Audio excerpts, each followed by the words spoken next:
Hola, bienvenidos a un nuevo video y ya sabes, Dios quiere lo mejor para ti. Bienvenidos al capítulo 40, Principios físicos del intercambio gaseoso, difusión de oxígeno y dióxido de carbono a través de la membrana respiratoria. Aquí tenemos este alveolo, aquí tenemos este capilar, ¿sí? Y vemos que cuando los alveolos se empiezan a llenar con aire limpio, la siguiente fase va a ser la difusión de este oxígeno hacia lo que va a ser hacia la sangre, e inversamente la difusión de dióxido de carbono hacia lo que va a ser el alveolo. Bien, física de la difusión gaseosa y presiones parciales de gases, base molecular de la difusión gaseosa.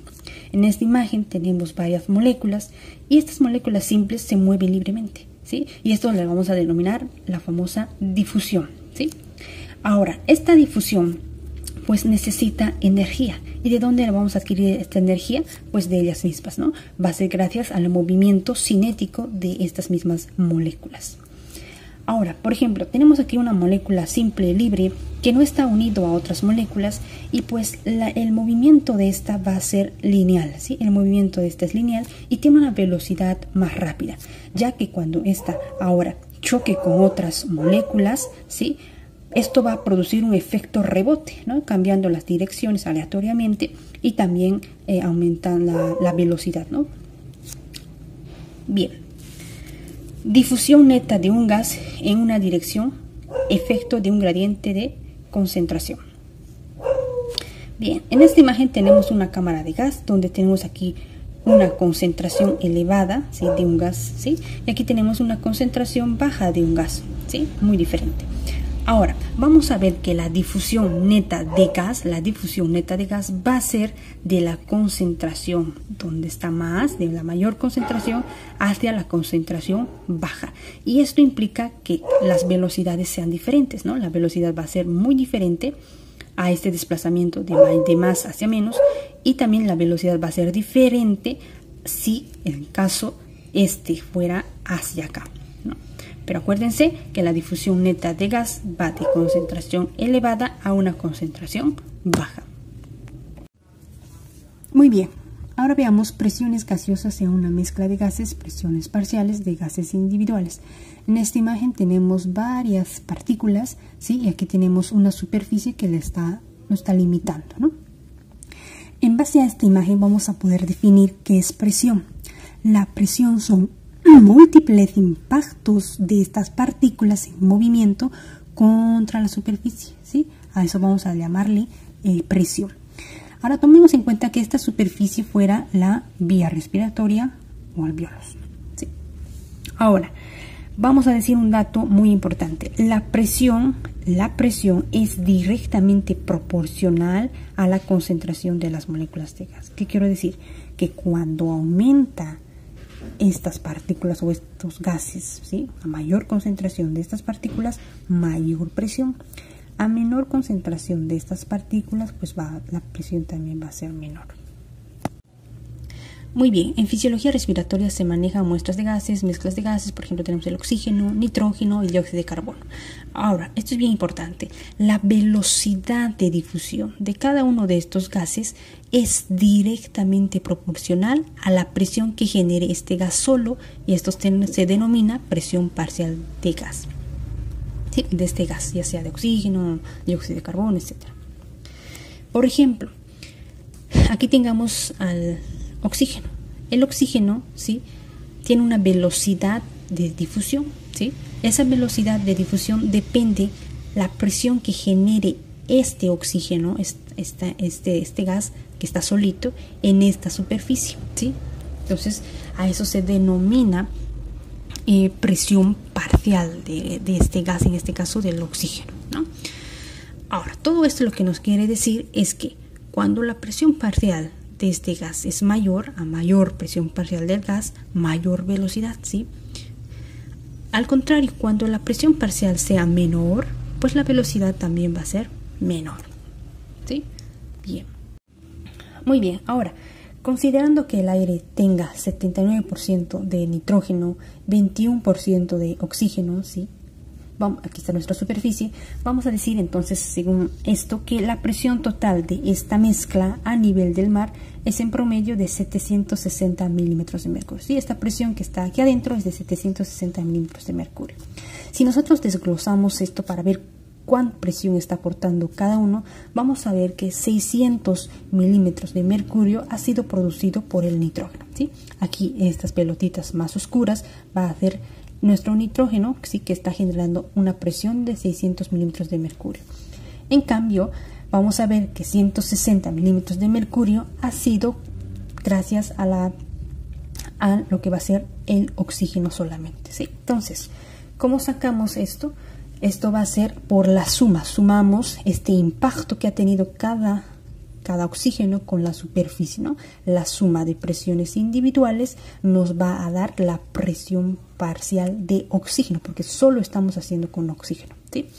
En cambio aquí estamos sumando, vamos a decir, la suma de presiones individuales solo del nitrógeno nos da una presión parcial de 600 milímetros de mercurio, ¿sí? Bien. Ahora las presiones parciales se abrevian de esta manera. Tenemos aquí presión parcial de oxígeno, presión parcial de dióxido de carbono, presión parcial de agua, presión parcial de nitrógeno, presión parcial de helio, en fin. Presiones de gases disueltos en agua y tejidos. Estos gases que están en agua o en tejidos, vamos a ver que también tienen y ejercen una presión porque estas se mueven aleatoriamente y además tienen energía cinética, ¿no? Ahora, cuando también, por ejemplo, entran en contacto con una superficie, como ya sea la membrana celular, ¿sí?, va a generar su propia presión parcial, ¿sí?, de la misma manera que un gas en fase gaseosa. Factores que determinan la presión parcial de un gas disuelto en un líquido. En otras palabras, quiero saber cuál es la presión parcial de este gas que está en un líquido, que está en una solución, ¿sí? ¿Cómo voy a obtener esto? Tomando en cuenta la ley de Henry, ¿sí? Esta ley de Henry nos permite sacar la presión parcial de este gas que está en una solución, ¿sí? Hay que aclarar que la presión parcial se puede expresar en atmósferas, ¿no? Una atmósfera tiene 760 milímetros de mercurio, por ejemplo. Bien, entonces, para yo sacar la presión parcial de este gas, vamos a tomar en cuenta dos puntos. Uno, la concentración de este gas disuelto en esta solución, ¿sí? ¿Cuánto es la concentración? Y dos, el coeficiente de solubilidad, ¿no? Quiero ver si este gas tiene amistad o enemistad con el agua, ¿sí? Si tiene amistad, vamos a ver que va a afectar la presión parcial. Si tiene enemistad, vamos a ver también que afecta la presión parcial, ¿sí? Entonces se basa en estas dos cosas, en la concentración y el coeficiente de solubilidad. Bien, ahora para entender este coeficiente de solubilidad vamos a tomar pues dos tipos, ¿no? Dos tipos de ejemplos, ¿sí? En este caso yo tengo aquí en esta primera imagen agua, aquí también tengo agua, vean, moléculas de agua, ¿sí? Pero en este frasco voy a poner, en este caso, el dióxido de carbono, ¿sí? Este gas va a ser el dióxido de carbono y aquí voy a poner oxígeno, ¿sí? Va a ser oxígeno. ¿Qué es lo que vamos a ver? En ambos queremos calcular su presión parcial, ¿sí? En este primer ejemplo voy a ver que este dióxido de carbono tiene mucha amistad con el agua, ¿sí? Tienen muy buena amistad, es decir, son atraídos por el agua y eso va a hacer que vengan más dióxidos de carbono, ¿sí? Y vamos a ver que su presión parcial de este gas, en este caso del dióxido de carbono, va a ser no alta, ¿sí? No es tan alta, a pesar de que hay hartos, ¿sí? A pesar de que hay hartas, ¿no? ¿Sí?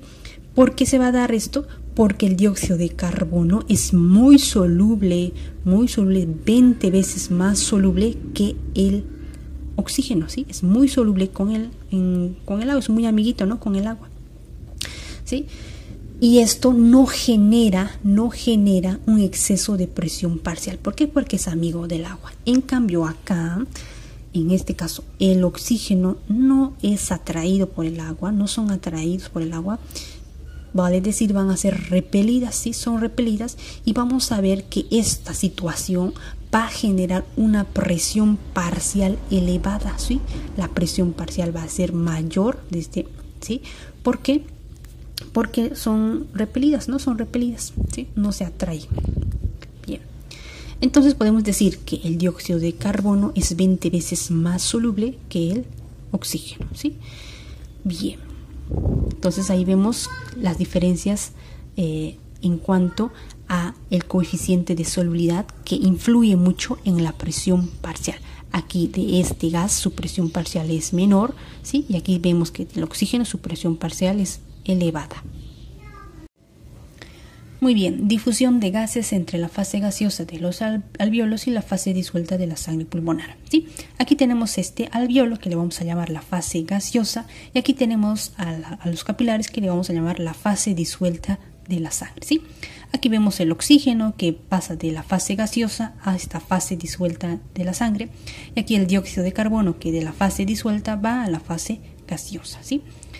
Ahora vamos a ver que hay algunos gases como el oxígeno, por ejemplo, que de esta fase gaseosa se desplaza a esta fase disuelta, se va a la sangre, pero a veces regresa, ¿no? Escapa de nuevo hacia el alvéolo, ¿sí? Ahora, la velocidad con que escape va a depender, o es directamente proporcional, vamos a decirlo así, ¿sí? A la presión parcial de este gas, ¿no? Que está en la sangre, ¿sí? Depende de la presión parcial de que está disuelta acá, ¿no? En la sangre. Si aquí la presión parcial del oxígeno es mayor, pues la velocidad va a depender de esto, ¿no? Va a ser más rápido o un poco más lento. Bien. Ahora, hay que tomar en cuenta que las presiones aquí tengo la presión parcial de oxígeno en la sangre, y aquí tengo la presión parcial de oxígeno en la fase gaseosa.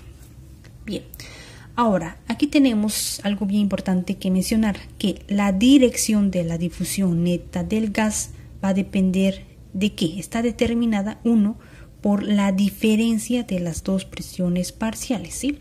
Entonces, nuevamente, aquí tengo el oxígeno en el alvéolo, y pues normalmente la presión parcial del oxígeno a nivel de la fase gaseosa es mayor que la presión parcial de oxígeno en la fase disuelta de la sangre, ¿sí? Aquí la presión parcial de este oxígeno es menor, por tanto viene de aquí hacia la sangre, ¿no? Porque la presión parcial aquí es menor. Al contrario pasa con el dióxido de carbono. La presión del dióxido de carbono, la presión parcial en la sangre, ¿sí? Es mayor, ¿sí? Tiene una presión parcial mayor. En cambio, en el alvéolo, la presión del dióxido de carbono, la presión parcial es menor, por tanto va a ir siempre de aquí hacia el alvéolo, generalmente.